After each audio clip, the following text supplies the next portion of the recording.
Okay, we're going on 4 seconds, 5 seconds, 6 seconds. Good afternoon, everybody, or good morning. It's still morning. It's 10 to 12 All right. at the Mount Angel Theater Studio. This is John Deschler coming to you from downtown, beautiful downtown Mount Angel, Oregon.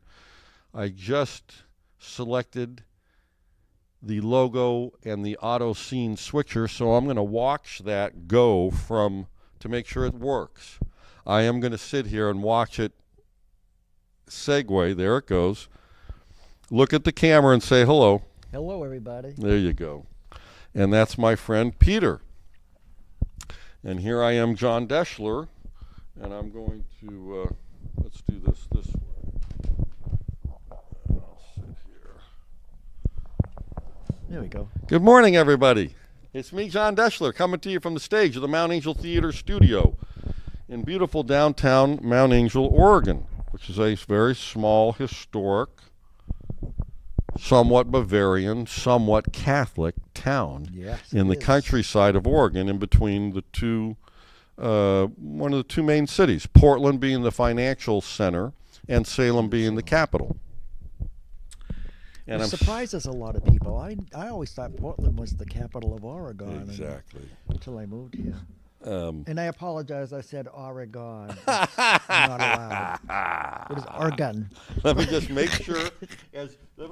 Okay. You're talking to that. That's good. Listen, the audio, as one of my friends said yesterday, Joe Wilson, the audio makes the film or the video. If you have really good quality audio, almost anything image-wise can be happening, and you still manage continuity. So this audio has been very important in my cultivation of this project, to get comfortable with me managing it and with the quality overall.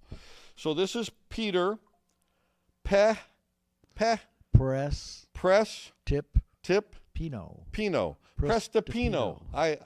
I've known Peter now for about, what, a year? It's been about a year now, I think. And you know, as it often is in a social setting and passing and everything, it's like we're not necessarily reviewing all the material every time. Right. So I may have heard that once before, but I really hadn't lodged it in my brain. Prestipino. You're a full-blooded Italian? Full-blooded Italian. From the East Coast? Well, my grandparents are from Italy. My dad was from Sicily, actually, his family. And most of my relatives now are in Torino, Italy. Okay. Yeah. All the East Coast people are long gone. Have you been there to Torino? Oh, yes. Oh, yeah. Very fun. Yeah. Well, so that's one of the first things I think Peter and I had in common, and we didn't necessarily even know it, which is that I'm a quarter Italian, at least, because my mom was a half Italian, with the maiden name of Lombardi. So I think we felt kind of simpatico from day one. And I met Peter through a social group in Salem, which has been a very good experience overall for everybody. We'll get into that more later. But meanwhile, I wanted to just engage in this initializing introductory conversation with the two of us, because I think we're going to probably do this a few more times over time, since you have such a vast and enriched life of history and stories. I remember the military. I have been blessed. And the psychiatric hospital and this and that is all very, very interesting. Yeah. But I want to remind everybody that we're coming from the Mount Angel Theater Studio, which was converted by my friend Stu Rasmussen, the first openly transgendered mayor in the country of Silverton, Oregon. And I will just be blunt about it. I'm a late blooming gay divorced father of two beautiful adult sons now, and a globally published photographer and a working musician and a filmmaker and the vice president of the Oregon Substitute Teacher Association and the proprietor of this humble space. I think all of that other stuff is one of the reasons I became the proprietor of this space, because Stu recognized my kind of energetic orientation of things. And Peter as well is a married gay man to a wonderful guy. And that's a very interesting story. There are so many directions we could go, but I want to start with the basics of this, so that there is a linear storytelling dynamic within all of my podcasts and live streams. That's why I want to lay the foundation properly.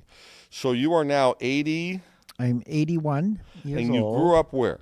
I grew up in Lowell, Massachusetts. Lowell, Massachusetts. Yep. Is that near the coast or in the middle of the state? It's about 30 miles From Boston? from Boston. Okay. On the New Hampshire line. Okay. So, kind of south. Yeah. A little bit south. And how long did you stay in Lowell?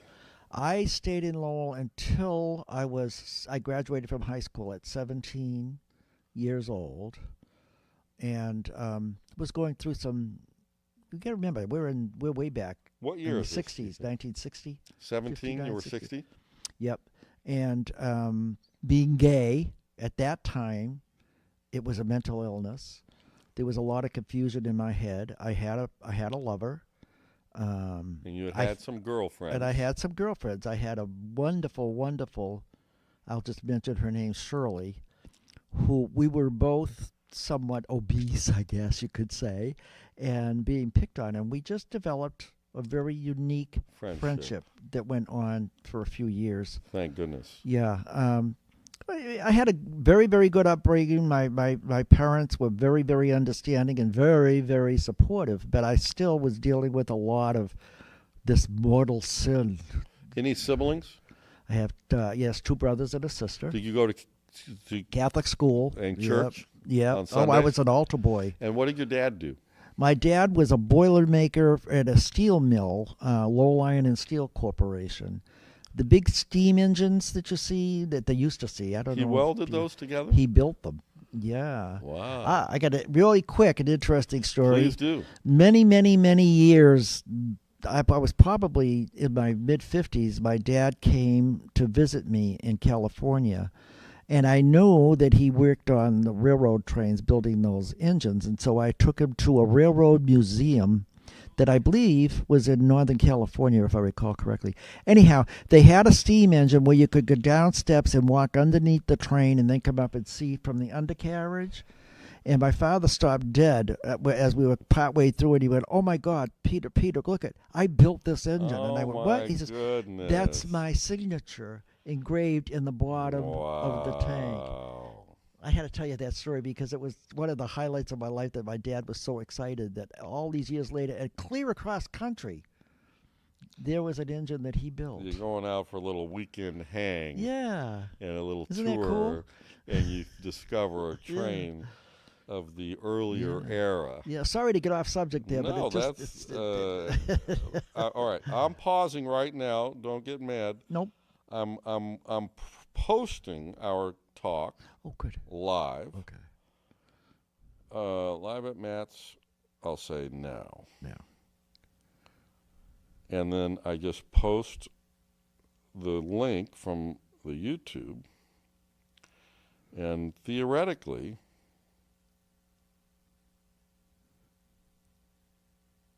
and now I post it to my Facebook page and the Mount Angel Theater studio page. Great. Now, the other thing I could do is text this to your partner. Oh, to Steve. All right. And anybody else. Oh, cool. Isn't that an interesting? Yeah, that's wonderful. An interesting. Hello. This is a DIY studio. You do it yourself. I'm a globally published photographer, which is why I thought maybe I could do this. And evidently, plausibly am doing it. And, okay, there's Peter. Now I got to find Steve.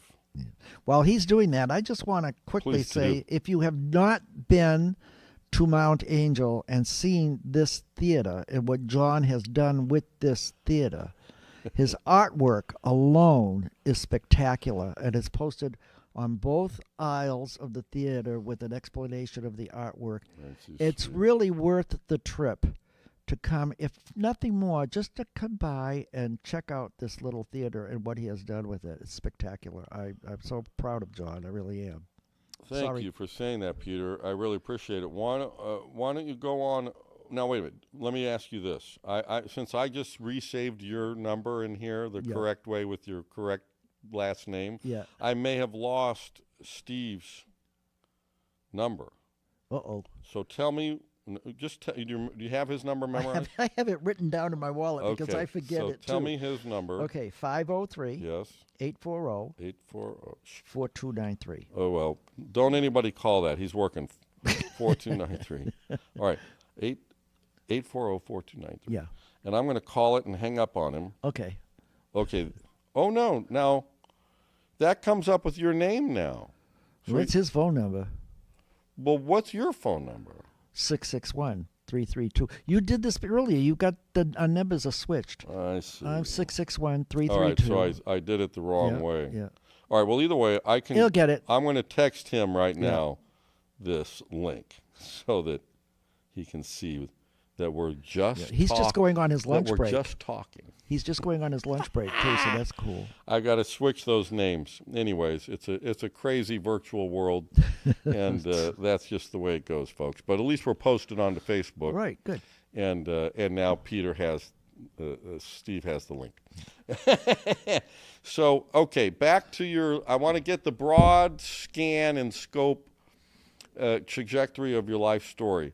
So, 1960, and as I recall, this is around the time that you joined the Navy? Naval Air Force, actually. Naval Air Force. And this was in the beginning or the height of Vietnam? The beginning of Vietnam. Vietnam was early on, Vietnam, yeah. And you decided, give me a little bit of that story. How did you decide well, to do that? I had gone to church, very confused about what I was doing with my life and why I was experiencing the feelings that I was feeling and why I was feeling like I wasn't committing a mortal sin. And I spoke to Father McDermott, was a Catholic priest. I love this guy. At the I love Sacred this Heart story. Church in Lowell, Massachusetts at the time, an elderly gentleman priest. And in the confessional, in tears, I told him about my relationship with my friend that I was having. As a senior in high school? As a senior in high school.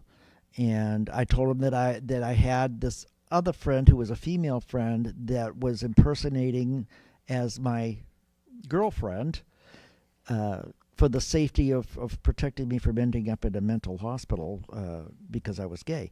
Anyhow, to move right along, Father McDermott, God bless his soul, asked me to hang around in the church. He'd like to speak with me when he was through with confessionals. And afterwards, he came out and he sat me down and looked me straight in the eye, and he says, I want you to listen very, very carefully. He says, God created you just as you are. He says, a lot of people that will contradict that. A lot of my fellow priests will contradict that. The Pope may even contradict that. But I'm telling you, as a man of God, he created you just as you are. Now, I can understand the confusion that you're going through. It may not be the exact words, but he said, my suggestion to you is you need to, are you out of school? And I said, yes. He said, well, then what are your plans? I don't know. He says, maybe you ought to consider doing something away from here where you can figure out your life, figure out who you are, figure out what you want to be without a lot of outside influence. Have you ever considered military service? At that time, there was a draft, and it was inevitable. Gave me the idea that maybe I would want to go into the service. Now, oh God, there was all this big joke about all the guys in high school that was saying that if you're gay, join the Navy and don't bend over in the shower and all this kind of crap about you. So I got fascinated with the Navy. I was gay. Why not? And naval aviation happened to be something that I heard about. My father had to sign because I was only 17. I hadn't turned 18. I got stationed at, I think it was somewhere in Texas for boot camp, which was traumatic. I never saw a cockroach in my life until I went to boot camp. Quantico? Where was it? I don't remember. South Carolina, maybe? I don't Somewhere in the south where the big bugs are. Yeah, big bugs. Oh, my God, they were all over the place. They were climbing all over it was a nightmare. Well, you ran, you put the packs on, you practiced, did. you did and all then on top of all of that, I was 315 pounds. No way. And I had a commanding officer who called me into his office very sweetly and said, "You've heard the old story about how everybody loves a fat man?" And I went, "Yeah." He said, "Not here, son. Not here." I was put on a very stringent routine. And he got me down to, I was 160 pounds with a 30 waist. No way. Yep. In what, like 6 months or a year? Well, I finished boot camp and I had to continue on this regime that I was on for quite a while after that. Is this like a deal you made, a little contract with your CO or the I military? know you don't make deals back then. You did what you were told. They said, you're But it going was on good. this program. It's going to be Yep, good for you. yep, And you said, yep, okay, thank you for the I got support. up 2 hours before my roommates did and had to go out and jog and do push-ups and do sit-ups. I ate separately from everybody, had special meals that were given to me. This was in boot camp. Now That's we're talking incredible. 1960. I find that incredible. I really at that time felt a lot of defeat, a lot of anger. But it was working. It was working. And when it was done... He was nice. He was nice enough about it. Oh, yeah, he was. And when it was done and over with, I had to make a choice of duty stations. I had to pick 3 choices of where I would like to be sent. Well, I felt like the Navy owed me something at that time. So I never, ever expected it to come true, but I requested to be stationed in the Hawaiian Islands. And I got it. Phenomenal. Not only did I get stationed in the islands, now I'm probably going on 18 years old. And what kind of a job did I get? Oh, wait a minute. Before I do that, prior to that, after boot camp, they sent me to school. What kind of school? That was where I went to aviation structural mechanic school. And so they had probably tested you for your aptitude. For my aptitude, I and had the fact that you have some intellect. I had a score of 168. And they said that was near. They said it was near genius. I was an idiot, I thought. But anyhow. But they tested your brain, and they decided you are a high functioning I became brain. I became a licensed welder through the Navy, and I became an aviation structural mechanic. And I got the duty station in Hawaii at 20 years old. I was an aviation structural mechanic for the Blue Angels. That's phenomenal. Are you you writing letters to your parents, oh my calling God, them? You can't even begin to understand how exciting that was for me. I can't. How exciting that was for me. I was in seventh heaven. I was stationed at Barbers Point, Hawaii. My parents were ecstatic. My friends from high school couldn't believe that they said he's a Blue Angel. Well, I wasn't a Blue Angel. I was working on their airplanes. You were a Blue Angel facilitator. Nonetheless, 20-year-old kid, I was in heaven. I was That's somebody. phenomenal. I had become somebody important. Yes. And substance with skills to back it up and training. Yep. And I had met other people in the same situation with regard to sexuality that I had connected with. It was beginning throughout the process. In the military, not everyone, but a subset. Yep. And I was beginning to accept that this is who I am, and there's nothing I can do to change it. And that priest said it's part of the deal. Yep.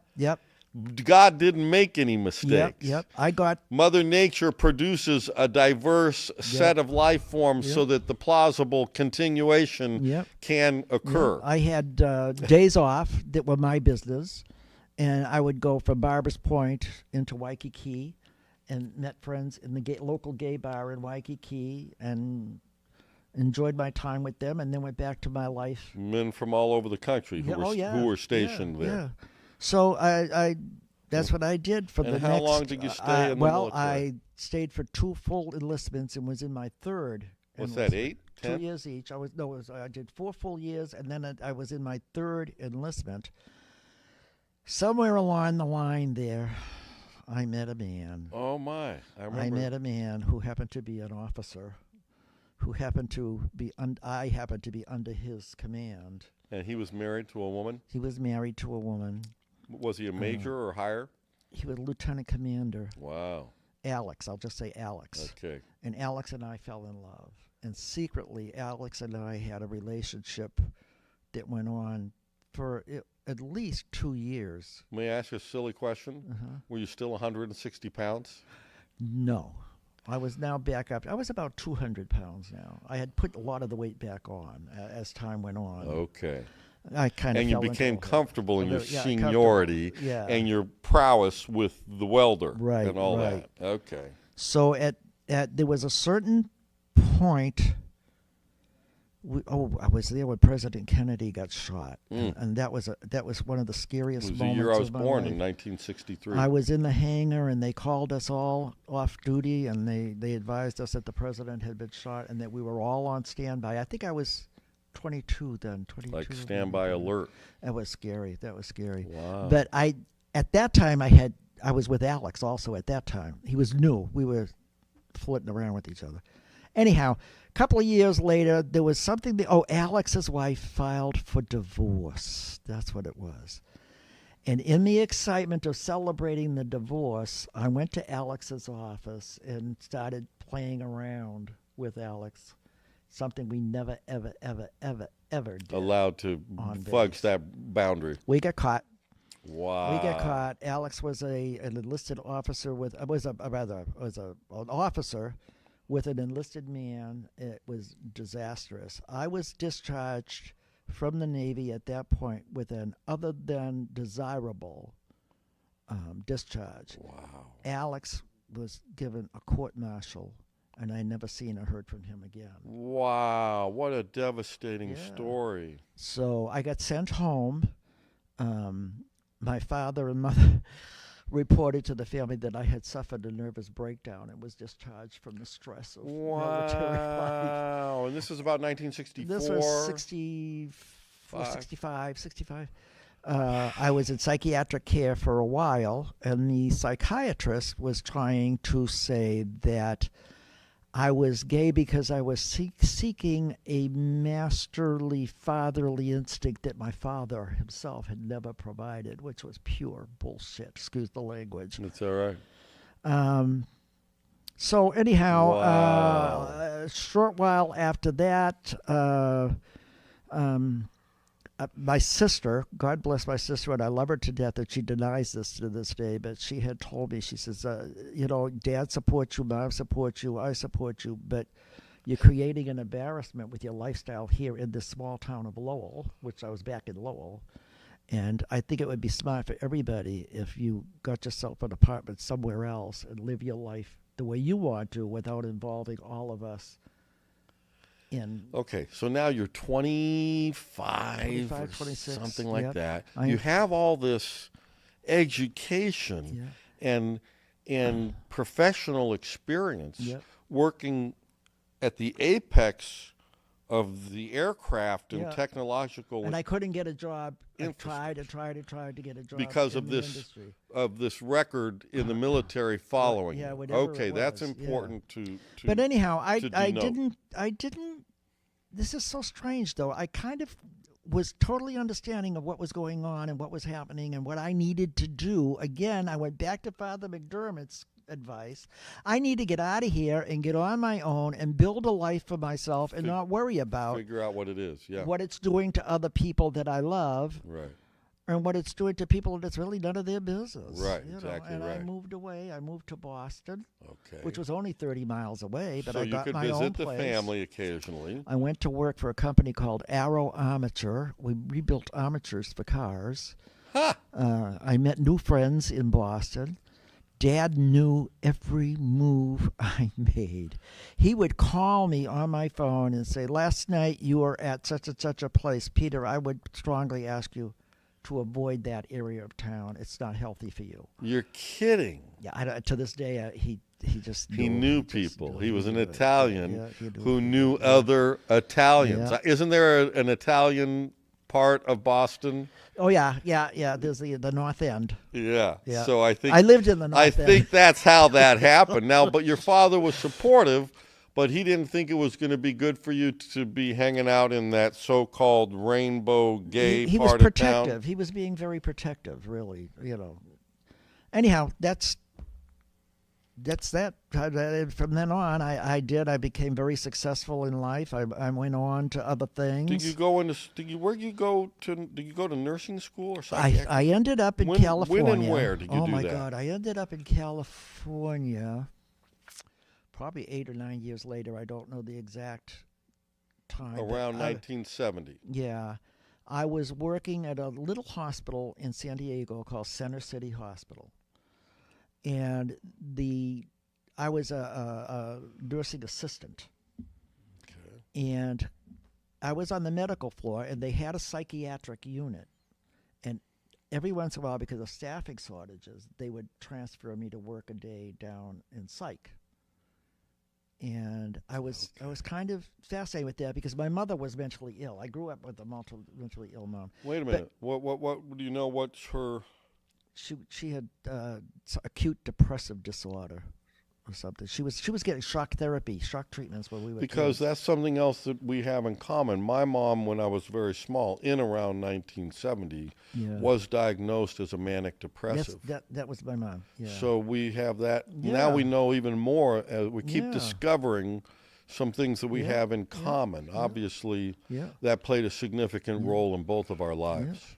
Well, this doctor, his brother was a famous actor, and I'm blocking his name now. I think he was in one of the big movies was back then. Anyhow, he took a liking to me and was trying to tell me that I needed to get an education. He says, "You're a nursing assistant.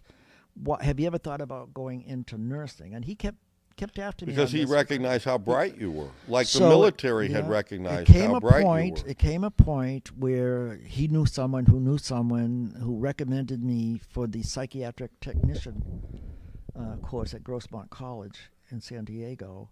And I wish I could remember his last name. He paid my tuition and put me in nursing school. Was he gay? No. How long was that program? 2 years? 2 years, yeah. And then you were certified in California? Certified licensed psychiatric technician In California. in California. I had a lover then. I had a lover that was amazing. And we'll get into this later. Yes. Because the connection with that lover had to do with when I was arrested for murder.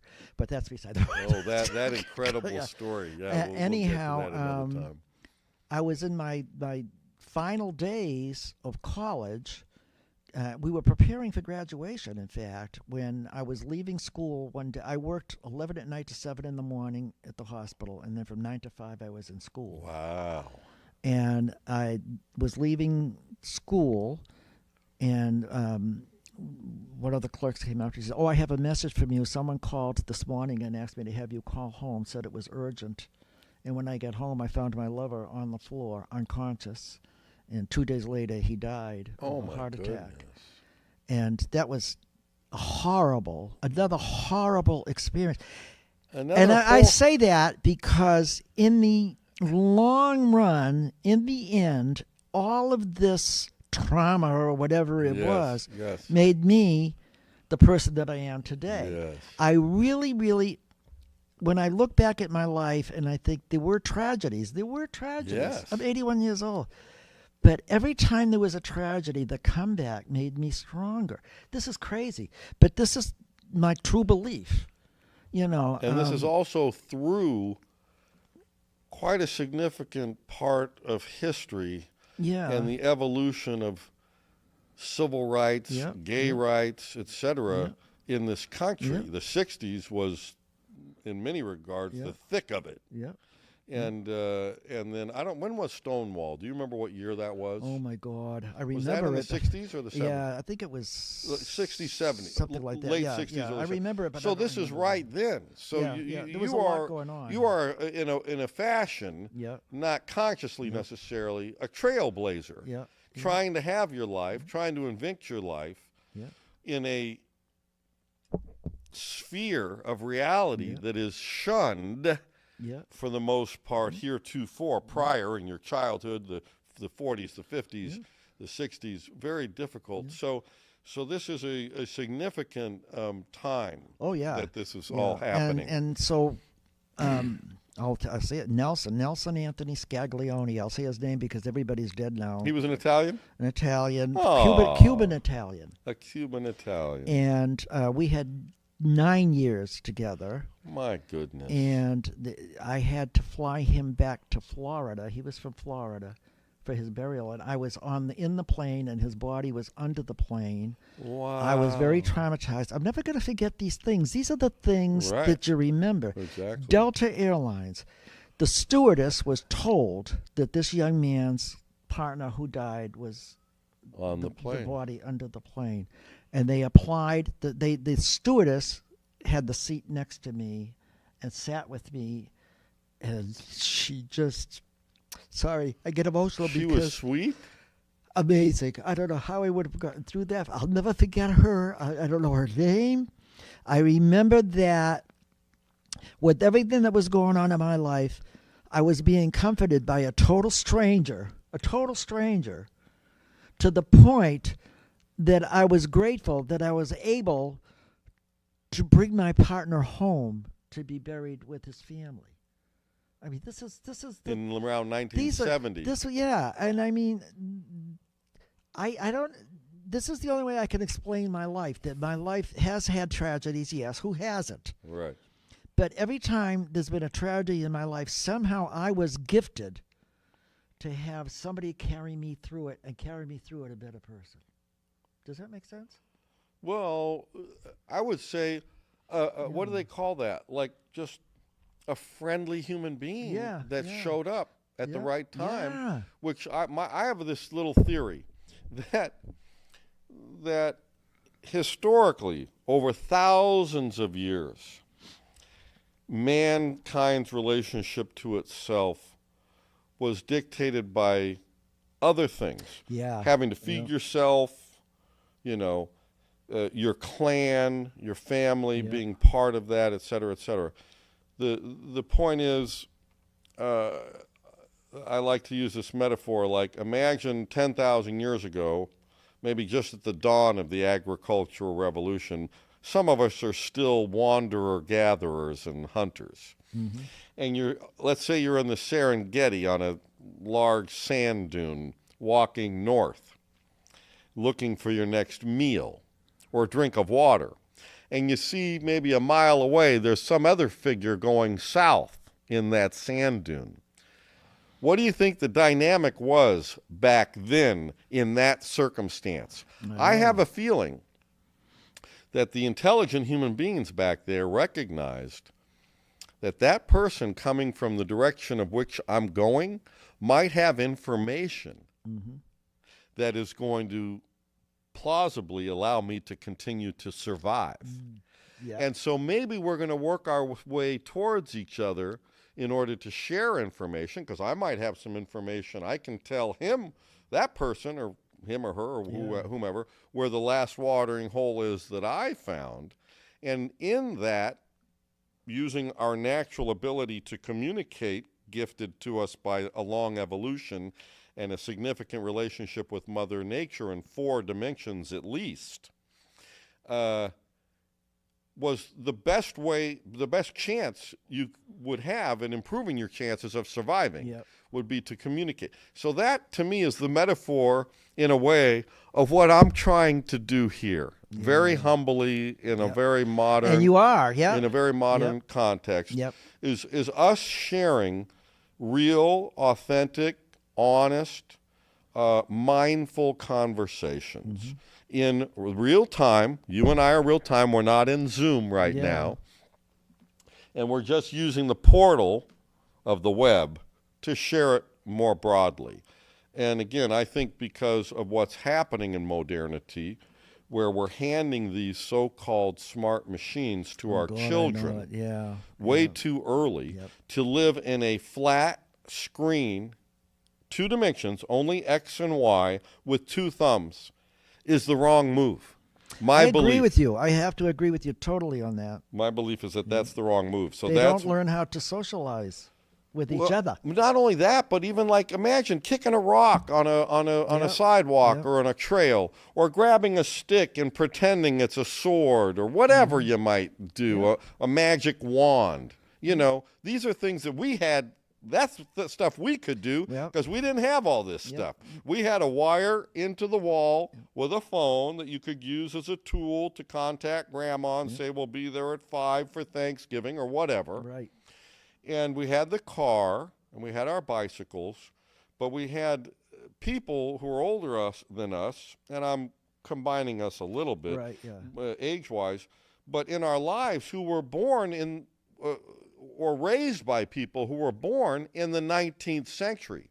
So because of our lineage and where we landed in the calendar, I feel like we particularly have an obligation now to reflect on those things of the 20th century that allude to those things of hundreds of centuries before that every human being and every human child had as a common denominator, you know, relationships with Mother Nature, relationships with the outdoors, relationships with trees, relationships with animals, et cetera, et cetera, et cetera, all of which were part of our broad human evolution. So that's really the thing. And I got to go back to and say, Father, what's his name? Father McDermott. I'll never forget that man. That guy was way ahead of his time. He was. And I think there's a lot of Catholics over history who were way ahead of their time, but over history it was hard for them to rise to a very public rendition. I don't know if you know this name, Father Dr. Richard Rohr. Is it Rohr? He's a Catholic monk, priest, who reminds me of this guy that you're talking about. And he is alive now, I believe, still he's alive. Father Richard Rohr, I think is his name. A number of years ago, I came across him on YouTube, I think, and I started listening to him, and my goodness, very enlightened, inspired man who happens to be of the cloth, you know. But because of his particular order, I think, I don't know if he's a Benedictine or what he is, but he's been able, and he's a PhD, so he's done a ton of writing about kind of the reconciliation, if you will, of common sense, science, and the church and the teachings, of which, if you look at it a certain way, it all blends very well. It's just when people become self-righteous and wanting to be controlling of others that you start to have problems. Wouldn't you agree? Oh, yeah, definitely. Yeah. So that guy, if he was around today, I would want to give him a big hug and a kiss. I'd want us to fly back He there. was loved by, everybody loved Father McDermott. What I mean, he was true, really, beautiful really wisdom he gave a young man who was struggling. Now, I want to segue, if I may, since we've gone into this general, broad subject of human development and homosexuality and heterosexuality, that, you know, a lot of people I notice like to reflect on our situation as one of choice. Right, And when I initially had my identity crisis, because I was married with 2 kids and believing I was doing what I wanted to do, but then over a few years realized that there was something wrong. Now that realization of that feeling was not a choice by any regard. I had made my choice. I want to be straight. I want to be married. I want to have a family. I want to have a country house. I want to have a business in the city, etc. And I pursued all these things, right? And when all of that started to change rather intensely because of a lot of things we'll talk about later, but basically my realization of myself, something that you have expressed, that you processed in your youth. I was 35, you were 17. It was nothing that was a choice. The choices were what I was going to do with the feelings. Right. Was I going to act on the feelings? Was I not going to act on the feelings? Was I going to stay married to my college sweetheart woman of, my woman I loved Yeah. and really did love, and mother of my children, or was I going to do something else? And ultimately what happened to me in shorthand was I fell in love with a man who was a very wise, slightly younger man who had been through a lot by the time I met him when he was 29 and I was 35. And then I started thinking about my sons and weighing, well, if I go this one route, I'm going to raise my sons as essentially a liar. Yeah, yeah. Which is nothing I aspired to at all. I loved my sons. I was very loving and engaged father. I loved to be with them. I loved to process life and their development with them, even as little babies, And so that became, for my good Christian soul, I use a small c, the good part of Christian, because I'm not a religious person at all. I'm a spiritual person. And my spirit said to me, I can't raise my sons in a lie, Yep. let alone live a lie. That's a whole nother part of the discussion, right? Possibly you could live a lie if you have to. But if you had the choice, would you raise your own children with a big lie? As so many, I believe, historically did, and maybe even still do. Yep. And I decided, no, I couldn't do that. And it wasn't so much of a conscious decision of proactivity. It was more of a conscious realization. And then everything unfolded, and that led to my divorce, et cetera, et cetera, et cetera. But I, like you, do believe that all of these things, and many of them being traumatic for sure, nevertheless are part of how I became this well-rounded person. Yeah. And so it's phenomenal. And it's one of the reasons when we met in this social group of gay men in Salem, I'll just put it that way, I don't even have to name it,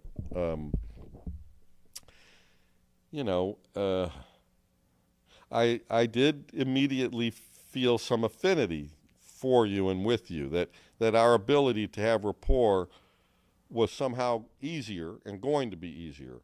And I say that in reflection of any number of other choices there. Nothing against anybody else. But that natural chemistry of communication is a wonderful thing and quite phenomenal. So I'm so glad we had that opportunity and that we've cultivated it as we could and as we have, gingerly and as we could, this last year, that has led to our friendship. And I appreciate both you and your partner, Steve, and maybe someday I'll have you both in here. Yeah, and we both appreciate your friendship. We really do. And with regards to, you started off with this about how some people say that it's a choice. It's a choice.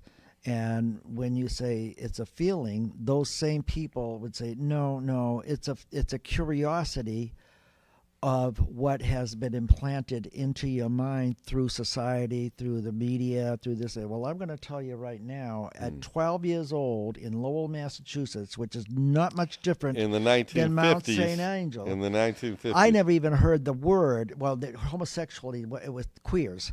I never heard the word queers. I never heard of men sleeping together, or saw men doing things like that with each other. Exactly. I did have a best friend who was heterosexual, and we grew up together. We were the best buddies, and we would get these girly magazines and go hide in the bushes down behind the house and play hand job. Got to start somewhere.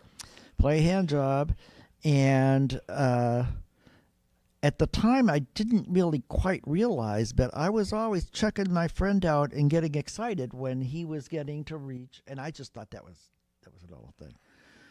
So the feeling wasn't introduced from anything other than my personally sitting with my heterosexual friend and looking at a girly magazine And historically, they would reflect on early pubescence yeah, as a kind of a playful time yeah, in that yeah, era, yeah, right? yeah. That there were certain things that might occur that didn't necessarily mean anything.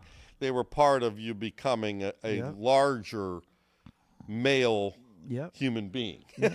Well, there came a point No pun intended. there came a point where this friend had a cousin who had come to visit from out of state, and this young man was about as feminine as you could possibly get. Wow. I mean, really feminine. And we were having a conversation, my friend and I made the comment. I said, "There's something really strange about him. He's bizarre." And he said, "Well, he's queer." And he went, "What?" And so my friend began to explain to me what a queer person Your straight was. friend. Yeah. And I'm imagining it in my head. And yeah, I am being introduced to something that I didn't even have any inkling. Well, but all that did was Possible. edify your feelings to yourself. So anyhow, time passed. This is true. I'm being honest right now, folks, Amen. and I'm sorry if it sounds gross to a lot of people. No. We're here to But the edify. time passed. We were in my friend's bedroom where we hung out a lot. Back then, that's what we did. We'd hang out in each other's bedrooms. Yeah, play games or whatever. Yeah, stuff like that. And in a storm, and the power failed. Oh. So we got flashlights, and we were doing, in the With wall. the hands, the shadows. And my friend said, "Oh, let's pretend that you're queer and you're going to do me." So he played with himself a little bit, and he put the flashlight on. He says, "Just get your mouth closed." The rest is history. Wow. That was my That very, was your straight very, friend my very, who had very- the queer yeah, cousin. and that was my very, very first. You're like ever. 15 or something? I wasn't molested by an adult. Right, I right, wasn't right, incorporated by some horrible person. And we were both very, very surprised that it happened. In fact, the next day we had a big discussion about it, me and my friend. Another bright, intelligent person, I have a feeling. Yeah, and it was You know, we should recognize right now that many homosexuals are very bright. Oh, yeah. Like, let's mention some. I think Leonardo da Vinci, Yep. Tchaikovsky, Yep. Michelangelo, A lot of us. and there's a lot of others. I think I've seen the poster. Yep. And so there must be some correlation there. That friend remained my best friend for years and years and years and years. Did he and come years out? and Was years. he gay? No. He got married 3 times. He's had 6 kids. Do we know? My friend. The one you were looking at the breast magazines Yeah, with. yeah. So was he the one you were playing with the flashlights? Yeah. So he explored and experimented as an adolescent, but decided that he was straight, Yeah. even though he had a gay friend and a gay cousin. Yeah, and the whole thing was we were kidding around with the flashlight doing finger things. and Yeah, he wanted to see making what little that looked imagery like on the wall. Yeah. I get it, yeah. And that, Yeah. Well, and I don't have that story, yeah, but I have my version of my own right. awareness, developing awareness.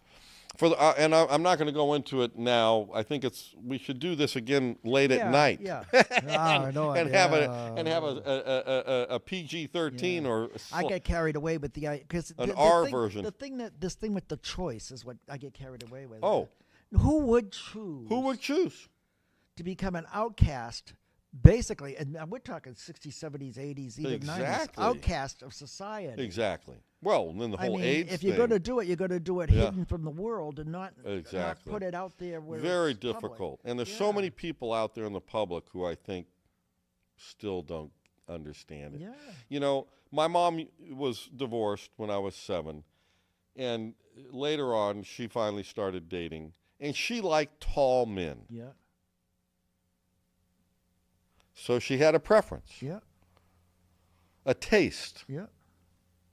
Aren't we all entitled to a preference and a taste? Yeah. Aren't we all entitled at some point, maybe before we're 20? I wish, on one hand, that I had been able to figure this out earlier on, but I couldn't. Yeah. I rationalized many of my feelings for more than 2 decades.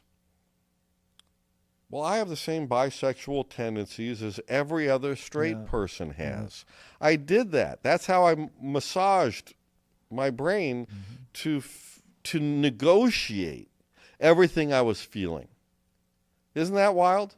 So Yeah. denial is an incredible thing. Yeah. The power of denial is an incredible thing.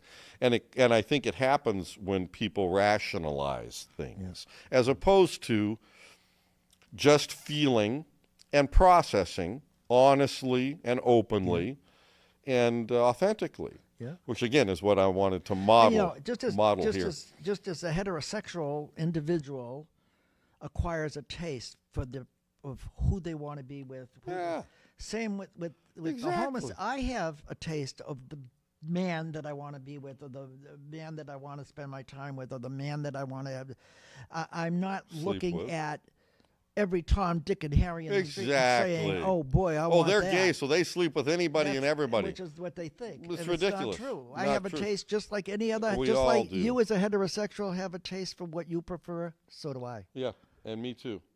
And that's the way most human beings are, and that doesn't matter. That's real. As I said to my sons when they were very young, well, there's only so many choices. You can have man and woman, or woman and man. Yeah.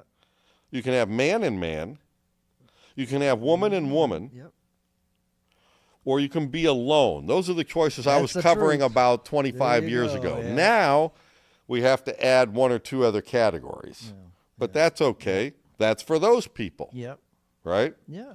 If you want to be a they with a they, Yeah. go ahead. Well, even with regards to John, I worked many, many years in the psychiatric hospital system before I went to work in the prison system in California. And a lot of people, and I have to actually say, I really don't understand it, but I believe it's possible, transgender individuals, women who feel that they were born in the wrong body, are told by those who claim to know better that God never makes mistakes. Ever heard of a hermaphrodite? Yes. Well, that Mother Nature plans Yeah. for I've change. actually nursed. That's what mutation is all Yep. about. Yep, I've actually. And had I'm not calling us a clients- mutation. No, but I mean, I've actually had clients that were born with both gender, Exactly. and And there's Christians out there, arch Yeah. conservative Christians out there who think that God doesn't make mistakes and God doesn't do that. yeah. I think I heard this on the news in the Oh, last yeah. 3 months. Oh, There you'll hear was it all- some yeah, right-winger you betcha, saying that yeah. very profusely in the public But it happens. sphere. It happens. And I'm just keeping up with everything. Yeah. And that's a travesty. If you remember the old, what was it? It was the Wild World, Wonderful World of Disney. Yeah. And before Walt would come on, sitting on the side of his desk, introducing the Sunday night show, Yep. you had that other guy with all the white hair and the little white mustache going out in Africa and the Midwest and beginning to photograph all of the wild animals. Yeah. Yeah. The Wild Kingdom. Wild Kingdom. What yeah. was his name? I don't Wasn't Yule remember. Gibbons. That was the guy who was the later guy who was selling granola or something like that. God. But was something like that. Yeah. Mutual of Omaha, Wild Kingdom. Wild Kingdom. Yeah. Well, we have now been photographing and studying with more modern technology, I would say now for about 80 years, all of the life forms on the planet, such that we have learned now that Mother Nature is more phenomenal than we ever imagined. There are species of animals out there that reproduce themselves. I know. There are so many versions of life forms out there, which I consider we're all related to because I believe in some form of evolution. I do too. If you look at the Yep. fact that when the dinosaurs were killed off, I think it's something like 90+% of life was killed off at that time based on that catastrophic event of whatever the meteorite or comet was that darkened the planet and killed everything. It was like the cockroaches and the rats that survived and some microbes and then turned into everything that we know today. And when I hear people that I know say, I didn't come from no monkeys, How do you know that? I'm like, how do you know that, number one? Number two, what don't you recognize in the in the map of life, if you will, of all life forms, of the commonality. I have to tell kids that I substitute, I said, what makes life? I say, what is life? And a lot of them these days don't understand that the answer I'm looking for is cells. And not, there are life forms that don't have cells. I think they're like bacteria and stuff like that. But most of the life, whether it's a blade of grass, a snail, a mouse, an elephant, or a human being, what do we all have in common? Cells. Cells, yeah. And it makes plausible sense to me that those cells continued to adapt to do what? Take advantage of the environments that they lived in so they could survive. Because the purpose of life, I believe, is one thing only, and that is to continue, to perpetuate. That is the purpose of life. That's why we are all such products of our early hormonal interaction, right? And why it was mandated that way. And that was mandated that way when there was a lot less of us. Now there's 8 billion, roughly, so-called human beings on this planet. And I think it's time for societal and cultural evolution to kick in, where we all can begin to work a little bit more collectively to protect all of the other beautiful life forms on the planet. And gradually, very, very gradually, we are getting that. Kind of. Yeah, but we are so much our own worst enemies. We're long way off. It's so difficult. But there are, I feel like there are changes. There are changes coming. I really do. I think so. Well, and like, you know, the positive and the negative. Yeah. You know, this is why we have to process out loud, I think, for the benefit of one and all, to really consider the ramifications. I like to point to the fossil fuel burning dynamics. So when the car showed up, everybody thought that was great. No horse poop. Nope. Yeah. Don't have to feed them. In fact, they're not alive. Right. So that was a huge mental shift and everything. And then, but those poor old Model A's and Model T's bouncing around on all those wagon roads, I think it must have been millions of conversations going, you know, Grandma would sure be a lot more comfortable in the back of this Model T if we had a slightly smoother road and maybe it could be a little bit less dusty. And so then some ingenious capitalist says, oh, I can do that. I got a thing with a little bulldozer, and I got this black stuff I can coat the thing with. There you go. 3-4 generations later, just 2 generations later, really. And we're starting to lay this stuff all over the planet without any checking ourselves and double checking. I object to that. It's like I'm a total supporter of capitalism and creativity and the manifestation of this country. But I'm a slight cautionary person at this stage of the game, understanding that because we've gotten so powerful in so many ways with nuclear power and so many other significant impacts we can have, that we need to become more mindful, because we haven't brought everybody along in the education and the mindfulness categories. And I think the unfortunate dynamics we find ourselves in politically now in this country represents what I'm talking about. And an uneven evolution of consciousness, maybe one could plausibly reflect on that dynamic that way. And as you may or may not recall, I've been working for a number of years now, pretty much of the last 10 years, on trying to apply my skills, since I'm not a rich man, apply my skills to good causes. So when I realized that the Cheetah Conservation Fund, which is in Namibia, comes to Oregon once a year to raise money, and that the Oregon Wildlife Safari has one of very few reasonably successful captive cheetah breeding programs. And then when I realized, when I first got involved and aware of this 14 years ago, that there were only 10,000 cheetahs left in the wild. I know it, yeah. I was mortified. I'm a mortified human being that we have been so mindless in our expansion to 8 billion. And that's when I went out of my way to see if I could do some pro bono work to help the cheetahs. And now there's less than 7,000 cheetahs in the wild, folks. And there's less than 4,000 tigers in the wild.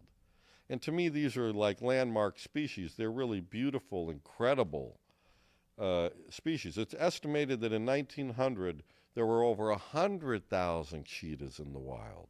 So in 100 years, 124 years, we've devastated incredible populations of incredible life forms on this planet without much consideration.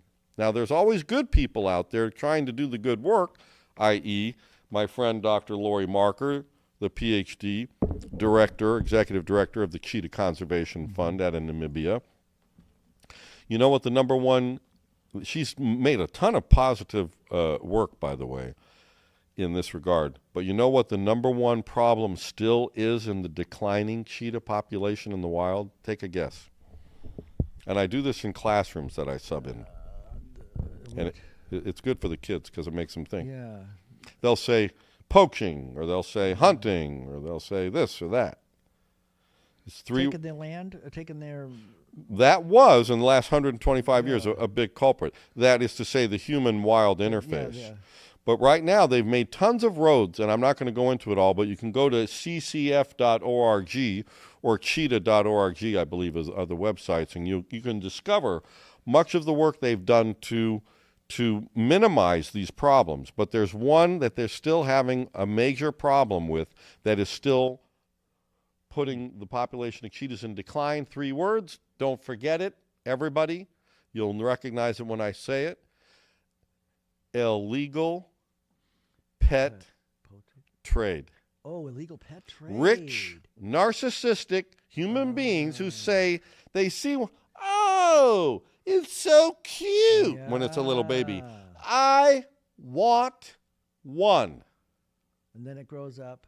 And then in your backyard zoo, even if you're a gazillionaire, and if it's lucky enough to grow up, and then they don't want it anymore. Or it doesn't grow up because it's exceedingly difficult to raise a wild cheetah in captivity.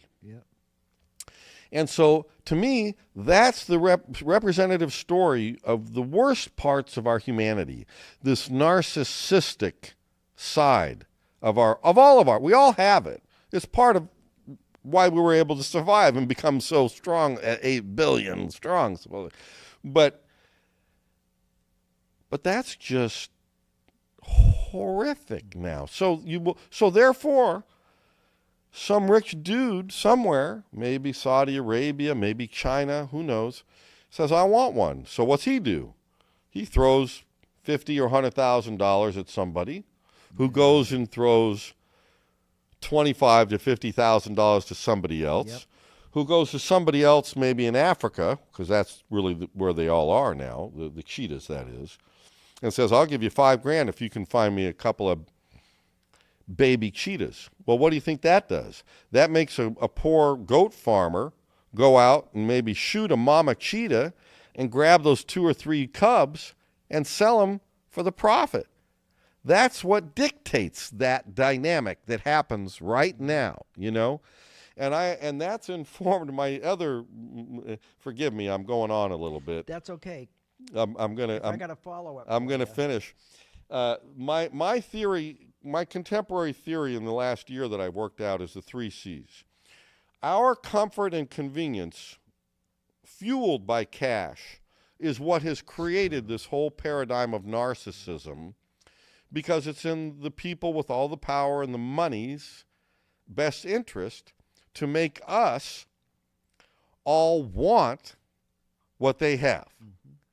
And never before in history, until about your lifetime, the last 80 years, have most of us, in this country particularly, been able to go just about 24/7 to a little place down the street where we can get about 97.5% of anything we ever wanted or needed, from a crab to a steak to a roll of toilet paper to some toothpaste to some chocolate or ice cream or whatever. It's all about our satiation and satisfaction that this capitalist consumer model has become, that I am calling into question in regards to this big global picture. So that's my little theory. Okay.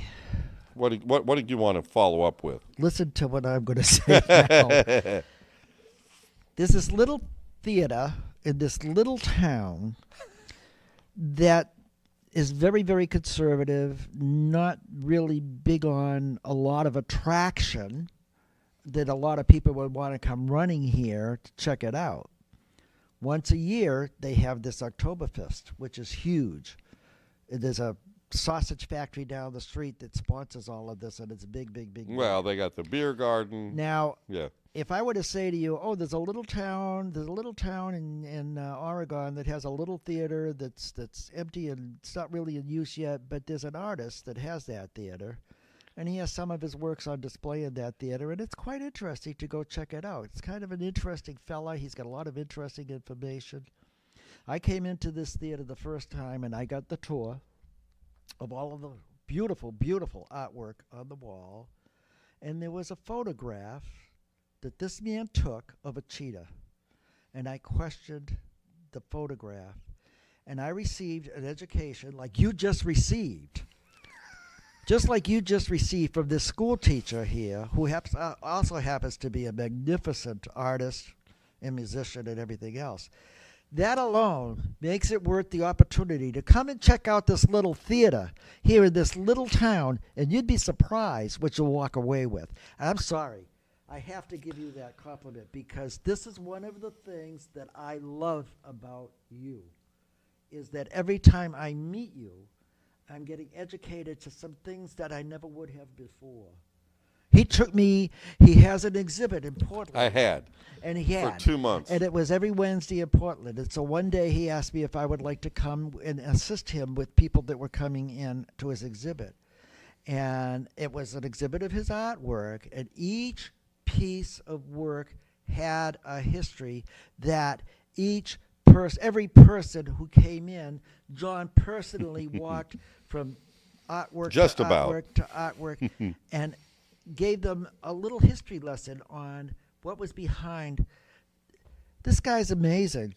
This guy's amazing. Please, please, come and support this little theater. How about it, huh? Wouldn't kill you. And let me tell you, Mount Angel's a great little town to come to, especially during Oktoberfest. It's a celebration, folks. Let's do it. I did not pay him. I didn't mean to I do a didn't pay him to do that. I didn't even incite him to do that I can't help intentionally. myself. I'm sorry. But I so appreciate your I energy. can't help it. I was just listening to you speak just now, and I know that was an experience that I had the first time I came into this theater. I appreciate that. Well, some of that is informed by my last 4 years of substitute teaching, where I feel like a lot of students are not given the opportunity to be inspired that much out here in our rural, in our local rural districts. This is one of those lessons, I'm telling you. But I've always been like that, Yeah. because I've been doing this since I started shooting pictures and playing the trumpet when I was a young teenager, you know. And that's why there are pictures on the wall of, like, Chet Baker and Count Basie and Bud Shank and Maynard Ferguson. And if you don't know who these people Ray are now, you Brown. would know when you came here, because tell you get a history lesson. yeah. Well, I love to share. Yeah. I think that's part of my Italian side. I get carried away here because, I mean, that's exactly this friendship that has created. I think everything is Itself. everything is Yes. meant to be. Everything is meant to be. Yes. But it's a gift. It's a gift that I treasure. I do. Me too.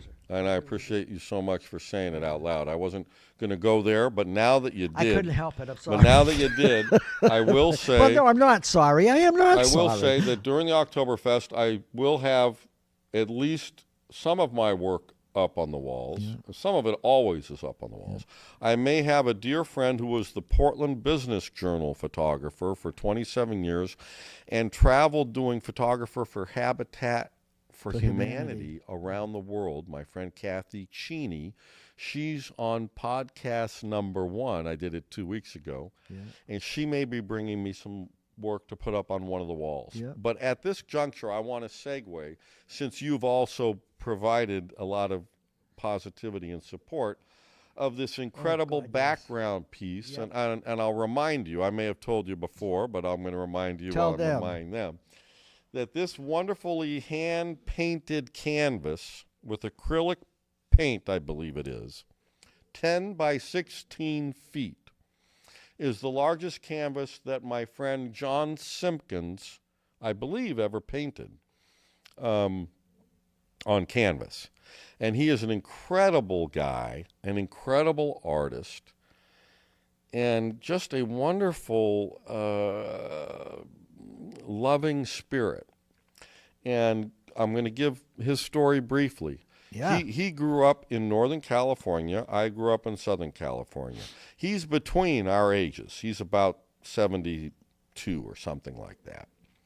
And for 10 years after his partner died, a number of years after his partner died, outside of Bend, which is where they lived for a number of years, he had the option and the opportunity with one of his patrons to move to a ghost town in southeastern Oregon called Andrews, the ghost town of Andrews, which was at the intersection of the Alvord Desert and the Steen Mountains. It's about as far away in Oregon as you can go without ending up in, you go a little further, you're either in Idaho or Nevada. Yeah. Southeastern Oregon. He lived out there with his dog for 10 years alone. There was a little tiny townette, like literally a store and 5 people or something, about 15 or 20 minutes away. But he lived in this old ghost town, lived in the teacher's house, painted in the schoolhouse. When he was asked to leave after 10 years, because the owners of the property decided to do something else with it, he moved to a converted school in Baker City called the Churchill School, a wonderful place that I encourage anybody traveling through Eastern Oregon to stop at and say hello for me, because I know the owners, and they've done a wonderful job converting this art space. They allowed John a safe space to land after he was basically asked to leave, vacate the ghost town. During the 10 years he was in the ghost town, he cultivated a significant social media relationship. Just before COVID, he had a one-man show at the High Desert Museum outside of Bend. OPB did a wonderful story on him. They came up with this term, you'll love it, desert mystic.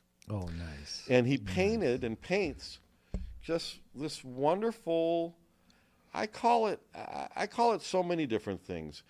I mean, his use of color, design, craft, skill, all of it is fascinating and beautiful. But then you put in the actual imagery, and I think you've walked up to and you see that he's put himself on the back of the poodle, indicating how much of a support system his poodle was to him, particularly living out there in the middle of nowhere. Cool, He's got the Twin Towers up here. He's got his old schoolhouse down here at the lower right. He's got a guy flying a kite down here on the left. These big suns, the sunshine plays a huge role in all of our lives since we haven't yet moved underground. You remember the Planet of the Apes, number 2? Beneath the Planet of the Apes. I saw that when I was pretty young. It kind of scared me a little bit.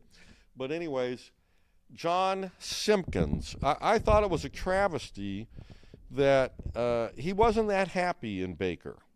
So he started looking for a new place to go.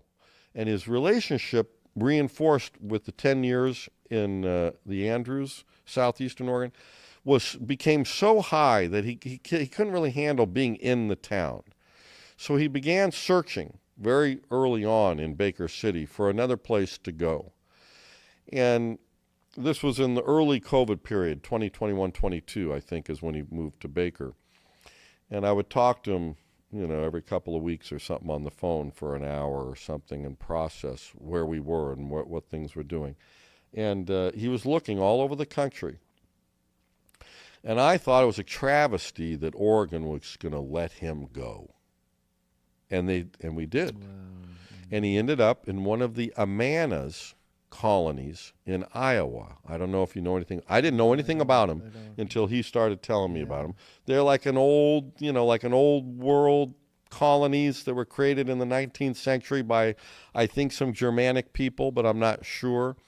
And they're high craft and small, but in the flowing fields of corn and all that, these little towns.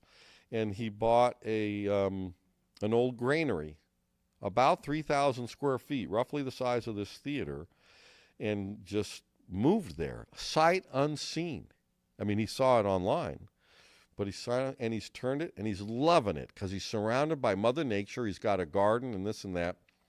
He recently sold a painting much smaller than this for a lot of money. And I said, John, to him 2 summers ago, as it was seeming like he might be leaving the state, I said, I wonder, with the advent of me taking over this space, if you'd give me custody of this painting to keep a piece of your work available to the public in Oregon, which helps stimulate a lot of his direction. There's a lot of Oregon and the high desert in this painting, and if you've been out there and you talk to him and this and that, you'd feel that and you'd see it, And so I really appreciate the fact that he gave me custody of this painting. He is now in the Amanas, almost 2,000 miles away, south of Chicago, in Iowa, and we talk at least once a month. And I've told him that I wanted to continue to try to attract some attention to his work, and so I was going to incorporate it, and it has now kind of become the backdrop of this live streaming effort. And by the way, it's available for sale, and you'd have to send me a message. And it is a lot of money. Don't call me unless you have a lot of money. But I want to, I definitely want to, at every opportunity, pay homage and respect. You mentioned a word that's very, very, very, very near and dear to me. I think it might have been before we even started this. And it's called commitment. Commitment. And it's the other C word that I think is so valuable at this juncture. And this commitment. illustrates commitment, right? You know what? Not to interrupt you, but Go ahead. for those of you who are watching this right now, Or later.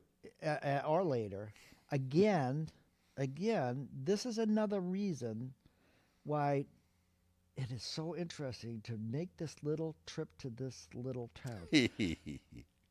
I had this experience too when I first saw this painting, and John one day said to me, "What do you see when you look at that painting?" Because I was complimenting on how beautiful it was. It's a beautiful painting of a dog. And he said, "Well, really look at it. Really look at it." And all of a sudden, oh, there's a ship. There's an airplane. Oh my God, there's a man laying on his back. And John was explaining to me what all of these meant. There's a house with a car down there. There's a man flying the kite. Look at there's a rainbow. Oh my God. And the more you look, The more you see. the more you see. It's how many times have you looked at a painting and not really looked at it? That's another lesson learned by me. If you're going into an art gallery, if you're going into a building and there's an interesting painting on the wall, take a few minutes and look at it. Amen. Well, and to that end, I feel like the windows of our mind are illustrated by what you just said. Yeah. Because it is the way we see. The way we see is highly regulated by our so-called powerful, large, fat human brains in this universe, right? And in essence, you could say that's a window to our brains. And as much as I appreciate that, I'm finding that I appreciate a lot more than just that. When I'm out every day looking and around, I see something, I go, oh, wow. And then I look at it really good. I go, wow. I mean, you got to learn to open your eyes. It doesn't even have to be a painting. It could be you driving down the street And you see a pretty It's view. about our awareness and our consciousness, and that's Yeah. dictated by what? And how many of us don't even, when That's we don't my use our mind? Comfort, the mind convenience, is and amazing. cash. You see, Yeah. I think they're when I say they, I mean us. Yeah. We have allowed this to happen to ourselves because of comfort and convenience. Yeah. But in fact, it is our sensory perception born from our senses and our large brains. How much are we missing? That's a feedback loop that created us, all of this. Yeah. Our ability to grip with Yeah. 8 fingers and 2 opposing thumbs. And to paint something like That's that. spectacular. But to It see really is something like that, to imagine something to see like something that. like that is just, that's not something you've got to see every day. That's for sure. Right. Yeah, I keep looking away from the microphone. I'm sorry, because No, I am. it's all good. Coming here, every time I come here, I walk away so excited. I really do. Well, and that's where I think, you know. And you know what? Wait a minute now. For those of you who I know are thinking that, yes, I'm a gay man, but that's not the excitement I'm talking about. No. Sensory perception is sensory perception. And it's not all about sex. I know, yes. And, that's important. And it's not all about excitement. It's all about knowledge. Noticing. Noticing. Yeah. You notice and look something. About commitment. Speaking of commitment, what kind of commitment did this man have in his mind where he said, I want to portray my life as complete and as full and as accurate as I possibly can on canvas? And his love. And his love, yep. And he did it. He did it.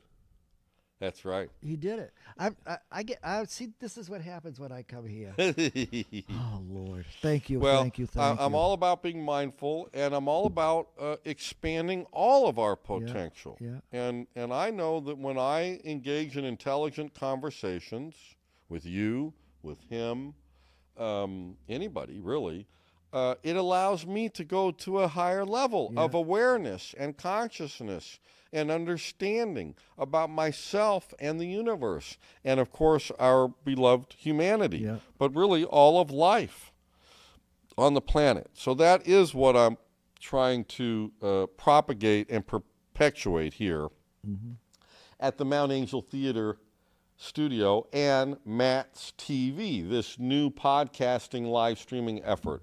So on that note, I think we've done enough I can't thank today. you enough. And I want to thank everybody for watching now and later, and I want to just do a little bit of the business of it all, since that's the reality we live in. By the way, recently, Peter, I had a vision. You know what?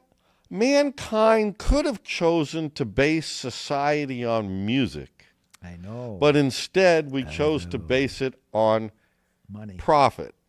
And I think that should be a future podcast of you and I exploring what that would mean, how we can imagine that. I think that would be a fun conversation for the 2 old part Italians, at least in my case, to reflect on over the millennia of how we got here and how we might have made some other decisions that could have gotten us into a more healthy and enlightened place.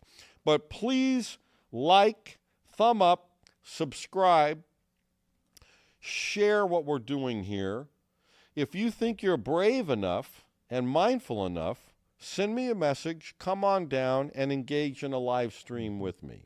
And Oktoberfest is when? The 12th through the 15th, basically next week of September.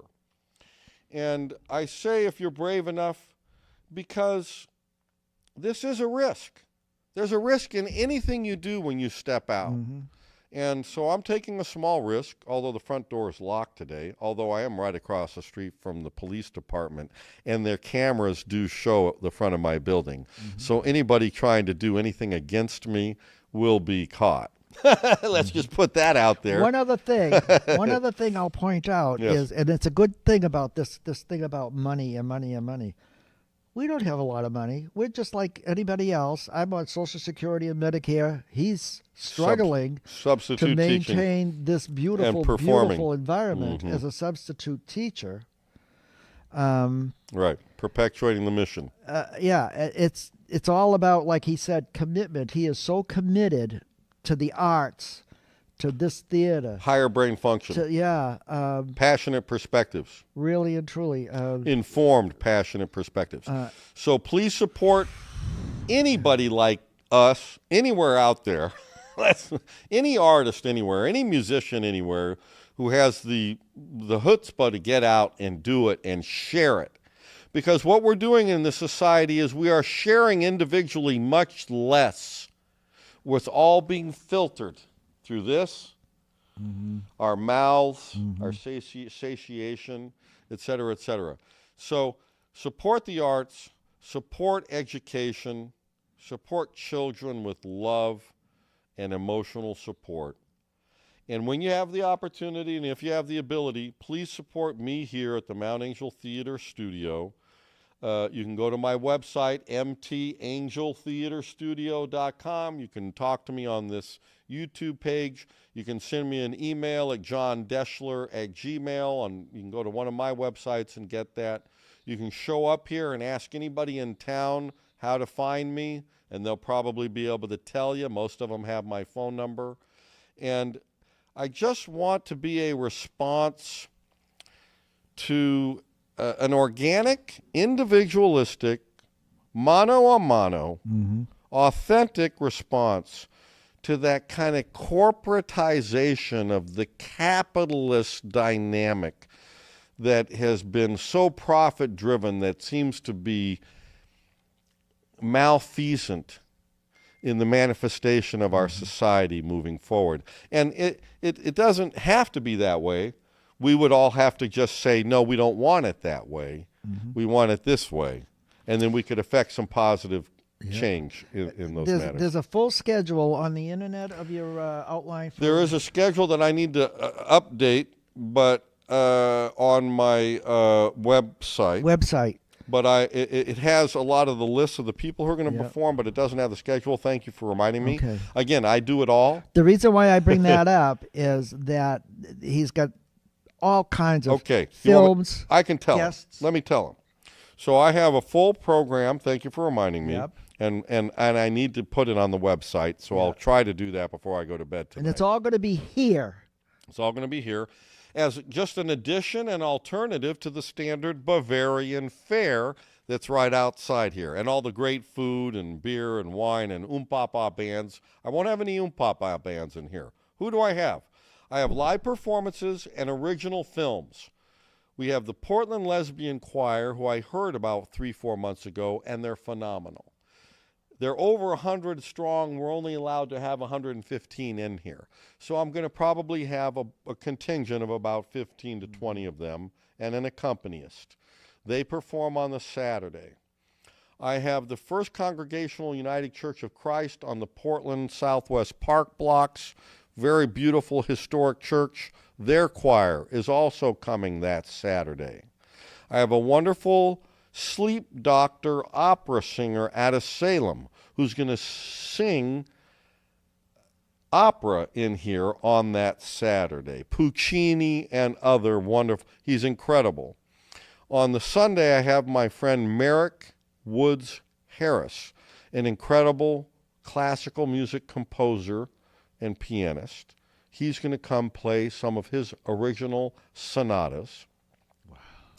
And then on Sunday afternoon, I have the new Capitol Brass Quintet, which is born out of the experience of me performing in the recent production of Oliver at the Riverfront Park at the Jerry Frank Amphitheater, downtown Salem. The last month and a half, we did wonderful. 4 performances. Yep.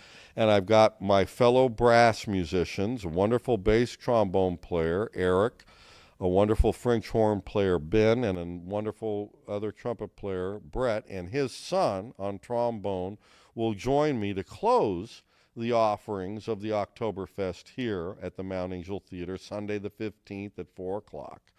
And on the Thursday and the Friday, I'll have a number of films. Main long film will be Anne Oregon Story, a wonderful film about a wonderful story of land use and land use planning in the state of Oregon over the last 100 years or so. Very well done by an old acquaintance of mine, Jim Gilbert, who is a wholesale nurseryman of very unique, fine fruiting plants, and his co-producer, Joe Wilson, an old friend of mine who I knew when he was the publisher of the Malala Pioneer. And then I will also have films from the second annual Silver Falls Film Festival. So that's all of the outsiders who are coming in to gift performances and movie playing here during the Oktoberfest. And then, of course, I will have some of my Tune Tours partners join us for some live jazz. My eldest son, Nate Deschler, coming from Nashville to help. Who's a marvelous musician. Marvelous musician, thank you for saying so. And some of my own films, including my own Mount Angel history film that I made 2 years ago, and some of the Tune Tours films we made all over the state when live music was killed due to COVID. Yeah. So those will be my offerings here at the Oktoberfest. We are at Ground Zero, right across the street from the City Hall at 220 East Charles. You really can't miss it.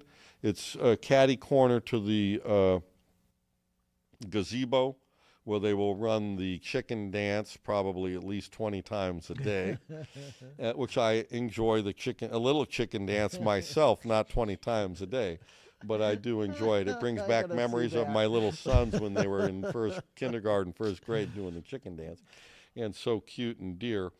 And I'm going to continue this next year with the help of friends like Peter and Steve and others to provide this mindful, inspirational content, whether it's conversational or live in performance or whatever it might be. If I may, if you've been watching this podcast, there's a lot going on, a lot of information, and I can imagine a lot of people going out there, yeah, this all sounds great, but how much is this going to cost me? Hey, get ready. Get ready. Are you ready for this? $5. $5. $5 just to help him keep this theater. It needs air conditioning. It needs lights. It needs maintenance. Yeah. $5. I mean, property taxes. Where are you going to go for $5? You can't even go buy a beer for $5. You'd be able to come see some live music, a film, inevitably. Yeah. I mean, I had to say it. $5. Appreciate that very much. I mean, I can't believe he's only going to ask for $5. But then again, once you're here, if you feel the urge to support this theater in any way that you can, please do it. I mean, I sound like I'm being paid by him. He's just a friend. He's just someone I just met a year ago. Keep it in the microphone. Oh, he's just somebody I just met about a year ago, but he really will affect you in a way that's contagious. I appreciate that so much. Please help support this Mount Angel Theater. I don't want to turn into the Jerry Lewis telethon on the one hand. On the other hand, the landscape and the reality is the landscape and the reality. Yep. What I wanted to do with the podcast was, of course, promote the space. Yep. But I also want to promote all this other good stuff. Oh, my the God, art, the ideas, the mindful, authentic communication, the sharing. Yep. You and I are the movies. Speaking of I'm sorry, I keep cutting you off because you keep saying something that pops into my head. I belong to a group in Salem, and it's a gay men's social group. We gather every Tuesday night. We go to a little restaurant and have a dinner, and then once a month we go to a big formal. What's the name of that restaurant? The Speakeasy. The Speakeasy near the Salem Airport. Yeah. South. No, the other one on the. It's kind of. Oh yeah, yes, by the airport. You're right. It is by the airport. Yeah. Anyhow, where was I going? Well, this group that. And we've come here. Oh, and thanks to John, the guys were all talking about it would be nice if we could go to a theater and watch not a gay movie, not a sexual movie, but a gay kind of themed fun movie, comedies. We've watched all kinds of themed movies. And John has been such a saint that, what's it been, about 3 or 4 times now? 3 or 4 times. We watched The Professional. We come over here. We brought pizza, canned goods pizza, had snacks. The space is available. Watched they bring the CBC, what is it? DVD. The DVD. There's a big screen behind the screen, painting. Yes, just like a real movie theater. and big sound system. Well, as a that's group. the third leg of the experimentation of the Yep. business side Yep. of this theater As this a group, year. that's another option that will be available for a Private little fee. movie watching parties. Yeah. You bring your favorite friends and family members and favorite DVD, and order your pizza, or go next door and order. Next door, the guy next door, it's not order a gay bar, food it's a and- straight bar, and he welcomed us over Order there. your food, order your Yeah. drinks. He can wrap He- it up, yeah, and you and can bring- all bring it come over over here. here and watch the movie together. Sorry, of course, you'll have to pay me a rental, Yeah. but that's all That's it. good. That's what And it's all it'll about. be It's a very business. It's his reasonable. business. It'll be very reasonable. Sometimes and- he doesn't think to put that stuff out there, and so I'm kind of so excited about all the possibilities. That's why you're going to be invited back, young man. Sorry. And no, I appreciate that immensely, Peter. I wanted to create the content. Of course, I want to do all the messaging too. So I appreciate that Oh, it's so immensely. important to get the word to these people that, like, I could see if I were at home watching this podcast, I go, wow, that sounds good, but I bet you it's kind of costly to go there. Yeah. Oh, really? No, that's the point. The overhead is a little bit less down here in a small town $5, off $5. the beaten path, but there is still overhead. I know. So it's why I've been trying to appeal this. I try to convince him to say minimum of $5 donation, but he won't. He won't do that. He's not looking. to No. get Well, I loaded. accept He's looking donations, to keep it going. of course. But it's one of the reasons I decided to branch out and invite all these performers to come from I the looked away nearby at it. cities this year, was to help me to get the word out in the nearby cities. Because after all, Mount Angel, like Silverton and the Silver Falls State Park, the Mount Angel, very unique the little Mount cities. Angel Benedictine Yeah. Oh, the Abbey. Benedictine Abbey up There's the some hill. beautiful Yeah. things out here for people in the nearby urban areas to come out and experience and enjoy. That's right. And get out in the countryside. We have the very famous wooden shoe tulip bulb farm. Oh, that's Have you right. been there? We drove by. We You didn't drove get through and saw the into it. flowers Yeah, one yeah, spring yeah, the last yeah, couple it's years. Spectacular. It's a fantastic spot, and there are many other places like that. But really, what there is open space. So for the urbanites of us in Oregon, which is almost an oxymoron, there are some nearby escapes to the country that are. Beautiful. Yes, you can go to wineries. And I play at a lot of wineries, and wineries are generally beautiful, but there's a lot of other unique things out here in the country. And I'm trying to become one of them, I guess, is the truth of the matter. So thank you, Peter. Thank you so much. I You really will do come back? appreciate- Of course. We'll figure out our schedule if we're going to do it once a month or whenever we feel like it. Rick Beato, a very famous podcaster in the music sphere, he's a producer and guitar player. He had very sage wisdom in a recent podcast in the last 6 months where he said, if you're doing it, his recommendation was you do it when you feel like it. You don't set yourself up for failure by saying, I'm going to do it every Monday at 3 p.m. and every Thursday at 1 a.m. No, you don't commit to it like that. You just commit to it. This was And- something we spontaneously Yeah. Well, talked about. We talked about. I've been busy. He's been busy. I've been busy. He's been busy. And right. finally, And I you just know what? I'm free next Wednesday. And I We'll just get together. exactly, and I just started 2 weeks ago with my first guest, and so Thank you so much. I so appreciate that you became my fourth guest, Thank you. and that you all who watched this long, whether live or the recorded version, I appreciate it. Once again,